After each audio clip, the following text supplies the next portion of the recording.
This is Chef Michael from Part-Time Permies. We're doing a winter snowstorm marinara preparation today. This has been long overdue.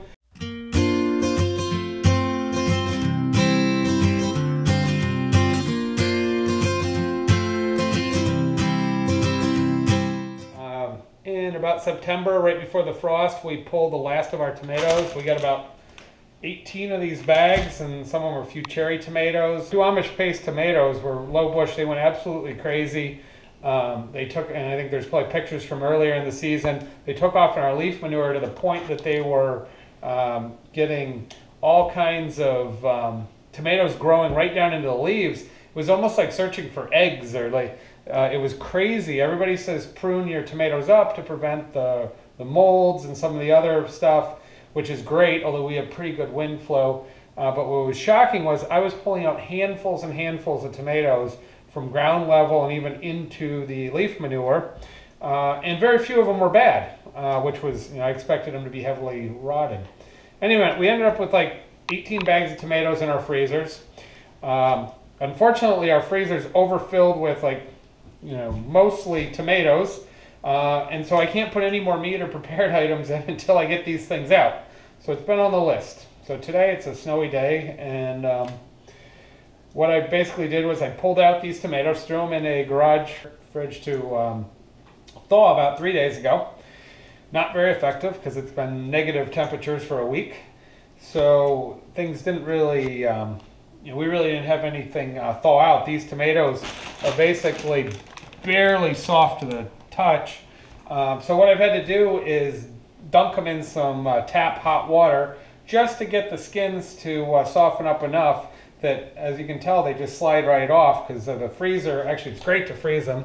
It auto blanches them, but it also softens up and damages the material, which is perfect for making sauce. So I was expecting just to pull the skins from thawing them, or halfway thawing them, but we ended up doing the quick blanch in tap water to get the skins available.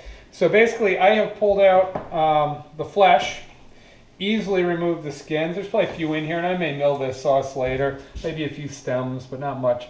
So this pulp, the last thing I do, because there's a lot of flavor in here, I just try and squeeze out the last of it. This pot right here is my heaviest bottom pot. It's really heavy bottom, so I've got it on medium-high heat trying to warm these tomatoes up. And then the big aluminum pot, this is one of our brewing pots, has a very shallow bottom on it and will burn extremely easily. So if I can get the sauce warm and kind of bubbling and rolling over a little bit, it's less likely to burn. So I'm just kind of transferring it from one pot to the next. In here I have about 3 or 4 onions, fine chopped up, and the remainder of our garlic from the garden. It was probably 20 small heads of garlic. Peeled all that, chopped it, sweated it, a little bit of dry basil, a little fresh ground pepper, and such. Did it in olive oil and an olive oil blend, and some kosher salt. So pretty classic marinara. So this is going in here.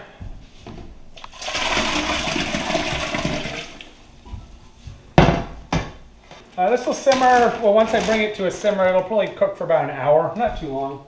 Yeah, so I've just been, I'm gonna be attentive to this to get it up to a simmer, and then once it's at a simmer, it shouldn't be too bad. It probably won't burn if I turn the heat down just fairly low. I got a couple bay leaves in here also, but it's flexible, however you like to make your sauce. It's probably the largest batch of home sauce I've made in quite a while.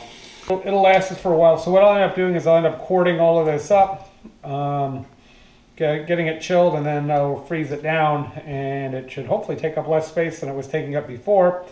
After I get done with this, I got a whole bunch of tomatillos. We had an abundance of tomatillos this year. Never seen anything like it. We even had some that came back, they reseeded, and I didn't know this far north they would reseed, but they do. Coming out shortly, and we're gonna make a Colorado chili with that. So that's a green chili, and it's based off of tomatillos and such. So the next step is getting out all the bags of tomatillos. I probably got too many for the chili, so I may have to make some salsa or something, but if I can clear these things out, I'll have room to put the Colorado chili in the freezer, be able to put all the marinara. We just pulled out a bunch of meat sauce, which I made earlier this fall.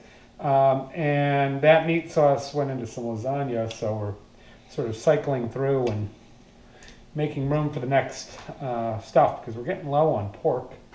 At some point we need to get another pig, and but I don't have any room to put a pig right now. I don't know how we're low on pork and we have no room. Alright, so we've been cooking the marinara for a couple hours. So you can cook a marinara 45 minutes, or you can cook it 6 hours, depends on what type of style. I cooked it a couple hours, I want to develop some flavor. It's pretty thin. We've added 8 small cans of tomato paste to it. I don't like my sauce too pasty, too thick. Some people like it really, really thick, like Sunday gravy. That's not the plan for this. However, I don't want it too watery. So, added that, let it cook out, adjusted the seasoning with a little bit of salt and such. And I feel like it's in pretty good shape. It's nice and sweet, has a really good flavor. So I have a couple options for finishing it. I can leave it as it is. I can take a big burr mixer or a stick blender, which I would do in a restaurant, and I would grind this up a little bit and leave it kind of chunky. I have a preference for chunky. However, I don't have a big enough stick blender to do this. So your options are a food mill, which I have a really tiny one. It doesn't have very coarse interchangeable plates, so you're going to get a pretty thin sauce or a smooth sauce, which is okay. That's very traditional. If you have a bigger one or a fancier one, you can change the plates. I recommend going to the coarse plate so you get some chunk in it. You can put it in a food mill and a Robocoo Cuisinart, and you can grind it up that way. You're not gonna get the skins out. That's the one advantage of using this. I have a lot of cherry tomatoes and some skins and other things that might have got caught in there. It will pull them out. Last option is there are sauce pureeing machines that will basically grind it, and then it will catch the skins and spit them out the other side. So if you're really serious about it, you might get one of those, but I don't have one. So what I do is I basically use this food mill, and we rotate it around. There's a little mesh on it. Keep it going. The skins and such will get caught to the bottom. Go back and forth a little bit to release those, and grind everything out. It's important you grind it all the way down until it's almost dry, because all the good taste and the thickness, the fibers and stuff are caught in there, and so I need to get as much of that through as possible. Now the disadvantage is I'm going to leave some garlic and onion behind. I've pretty much taken the flavor out of those, but I am going to not get those through. If I was using a more coarse mill, I would probably get a lot of that through. So what I may do is puree a portion of this, and then I may grind up the rest with my Cuisinart and blend them together, because I always do like a little bit chunky. This is too smooth for my preferred style. What I'm left with is mostly skins and some other stuff in here that I'm going to put into compost. And again, I'm not going to, probably not going to mill everything. I'll just get a balance here. One other quick trick. Use a small pot for a ladle, because a little ladle like this will drive you crazy. It's not the right thing for the job. So grab a small pot, and all of a sudden you got about 4 ladles at once, and your job's a lot easier, a lot less frustrating. So once we finish this, I will check the consistency. I could continue to simmer it down further, but I think it's pretty good. I did add a little vinegar to this, just a drop of some wine vinegar to kind of freshen it up and round it out. Lemon juice or wine vinegar is common to check, although it was pretty acidic. And I didn't add any sugar because it was so sweet, didn't need to, but you can always adjust for sugar, salt, pepper, and vinegar. We will cool this down when we're done, and I will put it in quart containers, and then we will freeze them up.